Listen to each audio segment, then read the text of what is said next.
सागवाड़ा क्षेत्र में ही होने जा रहा है, महिपाल स्कूल मैदान में, जो 28 तारीख से 3 जनवरी तक रहेगा। इसका समय रहेगा दोपहर 12 बजे से 4 बजे तक का।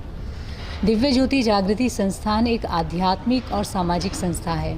संस्थान की ओर से बहुत सारे सामाजिक प्रकल्प चलाए जाते हैं, जिसमें एक प्रकल्प है संरक्षण, जो पर्यावरण संरक्षण हेतु चलाया जाता है। उसी प्रोजेक्ट के अंडर ये कथा होने जा रही है, शिव कथा। दिव्य ज्योति जागृति संस्थान के द्वारा ये जो कथा आयोजित होने जा रही है, इसका मकसद केवल शिव पुराण की कथाओं को बाँचना मात्र नहीं है, बल्कि इसका उद्देश्य है कि जो भगवान शिव की लीलाएं हैं, जो उनका चरित्र है, उसमें जो आध्यात्मिक रहस्य हैं, उससे जन समूह को परिचित कराया जाए, जन समूह ने जान पाए। वास्तव में ये शिव कथा एक यात्रा है शवत्व से शिवत्व की। हम कैसे अपने जीवन को, जो मृत्यु की ओर बढ़ रहा है, इस जीवन को ईश्वरमय बना पाएँ, ईश्वर की ओर ले जा पाएँ। इस हेतु ये कथा इस जगह पर रखी गई है और बहुत ही विशाल स्तर पर कथा का प्रचार प्रसार किया गया है। हर जगह पर होर्डिंग्स के द्वारा, और पत्रकार सहयोगी आप बंधु हैं, आपका भी बहुत योगदान रहा है। और संस्थान के जितने भी सामाजिक प्रकल्प हैं, मैं उसके बारे में भी आपको थोड़ा बताना चाहती हूँ। संस्थान का एक प्रोजेक्ट है अंतर्क्रांति, जो कि जेलों के अंदर इनमेट्स को रिफॉर्म करने के लिए चलाया जाता है। जो एशिया की लगभग 40 जेलों में हमारा कार्यक्रम चलते रहते हैं, और उसमें भी एशिया की जो सबसे बड़ी जेल है तिहाड़ जेल, वहाँ पर लगभग पिछले 19-20 साल से हमारा आश्रम है, जहाँ पर हज़ारों की संख्या में इनमेट्स हैं जो आज परिवर्तित हो चुके हैं ब्रह्म ज्ञान को प्राप्त कर। ऐसे ही संस्थान का एक और प्रोजेक्ट है अंतर्दृष्टि, जो कि नेत्रहीन लोगों के लिए चलाया जाता है, जिसमें उन लोगों को केवल मात्र रोज़गार नहीं दिया जाता, अपितु उन्हें ब्रह्म ज्ञान अर्थात वो दिव्य दृष्टि दी जाती है, और उसके बाद उन्हें रोज़गार दिया जाता है, ताकि वो भी अपने परिवार का और अपना निर्वहन खुद कर पाएँ। इसी हेतु नारी सशक्तिकरण के लिए हमारा प्रोजेक्ट चलता है संतुलन। इसके साथ साथ गरीब बच्चों की एजुकेशन के लिए मंथन नाम से हमारा प्रोजेक्ट चलता है। देसी गायों के संरक्षण के लिए हमारा एक कामधेनु प्रकल्प है, जिसमें देसी गायों का संरक्षण और संवर्धन दोनों ही किए जाते हैं। इसके निमित्त हमारी पंजाब के अंदर जो हमारा आश्रम है, वहाँ लगभग हमारी 5000 देसी नस्ल की गायें हैं। इसी के साथ दिल्ली में हमारा आश्रम है, वहाँ पर भी लगभग 2500 देसी गायें हैं।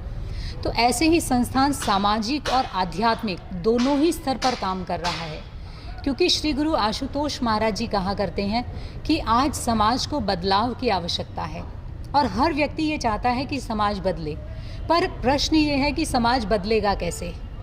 तो हमारे वैज्ञानिकों ने, हमारे ऋषि जो हुए हैं, उन्होंने बड़ा स्पष्ट कहा है, यदि आप समाज को बदलना चाहते हैं तो आरंभ आपको अपने से ही करना पड़ेगा। If you want to remake society, first you will have to remake yourself. हर व्यक्ति पहले आत्मिक रूप से जागृत हो, तभी वो समाज को बदलने के लिए अपना कदम उठा सकता है। इसीलिए आज सुधारकों की नहीं, बल्कि सुधरे हुए सुधारकों की ज़रूरत है, और दिव्य ज्योति जागृति संस्थान इसीलिए हेतु कार्य कर रहा है। यहाँ पर इस कथा को रखने का एक उद्देश्य ये भी है कि वो ब्रह्म ज्ञान जो भगवान शिव ने माँ पार्वती को प्रदान किया, जिसको पाकर वो आवागमन के चक्र से मुक्त हो गई, वही ज्ञान प्रत्येक जीव प्राप्त करे, ताकि वो भी इस आवागमन के चक्र से मुक्त हो पाए। और वो ज्ञान है ब्रह्म ज्ञान, अर्थात अपने ही अंतर में ईश्वर का दर्शन करना, उस शिव तत्व को अपने अंतर में जान लेना ही ब्रह्म ज्ञान है। इस कथा का यही उद्देश्य है। यानी पर्यावरण संरक्षण के लिए भी हम काम करते हैं, जिसमें हम लोगों को जागरूक करने के लिए रैलीज़ करते हैं, स्कूल्स में, कॉलेजेस में लेक्चर्स करते हैं, और 1-to-1 काउंसलिंग सेशंस भी लगाते हैं। और केवल मात्र यहाँ सागवाड़ा डूंगरपुर में ही नहीं, अपितु हर जगह जहाँ पर भी हम काम कर रहे हैं, तो हम खुद भी रिसोर्सेज को हम कैसे मेंटेन कर पाएँ और कैसे रिड्यूस करके अपनी लाइफस्टाइल को सस्टेनेबल लाइफ बनाएं, ताकि हम प्रकृति का संरक्षण कर पाएँ।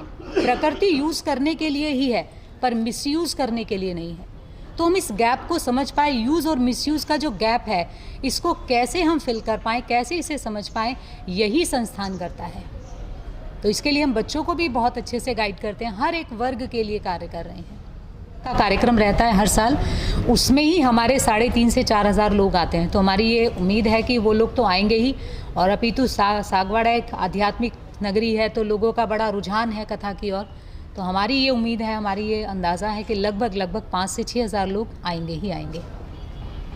पूर्व में आपके जेल में भी हुआ था ना? हाँ जी, हमने सागवाड़ा जेल में भी एक 3 दिन का कार्यक्रम किया था, जहाँ पर 22 कैदियों ने ज्ञान लिया है।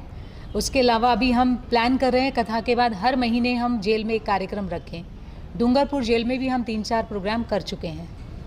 और बाकी हैं वो दिव्य गुरु श्री आशुतोष महाराज जी की शिष्या हैं साध्वी गरिमा भारती जी, जो कि अभी पंजाब में हमारा जो आश्रम है नूरमहल, वहाँ पर रह रही हैं और वहीं से वो जगह जगह पूरे विश्व भर के अंदर कथाएं बाँचती हैं।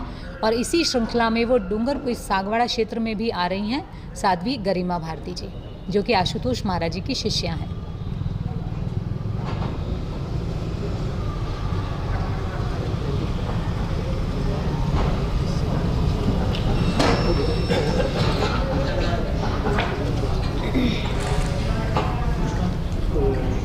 प्लस सौभाग्यवती महिलाएं कलश धारण करेंगी। ये यात्रा गमलेश्वर महादेव मंदिर सागवाड़ा से ही आरंभ होगी, वहाँ से मांडवी चौक होते हुए शुक्ल कलालवाड़ी होते हुए कथा स्थल तक पहुँचेगी। साध्वी चिन्मया भारती शिष्या गुरुदेव श्री आशुतोष महाराज जी की, और ये हैं साध्वी कनकेश्वरी भारती जी, ये भी शिष्या हैं गुरुदेव श्री आशुतोष महाराज जी की।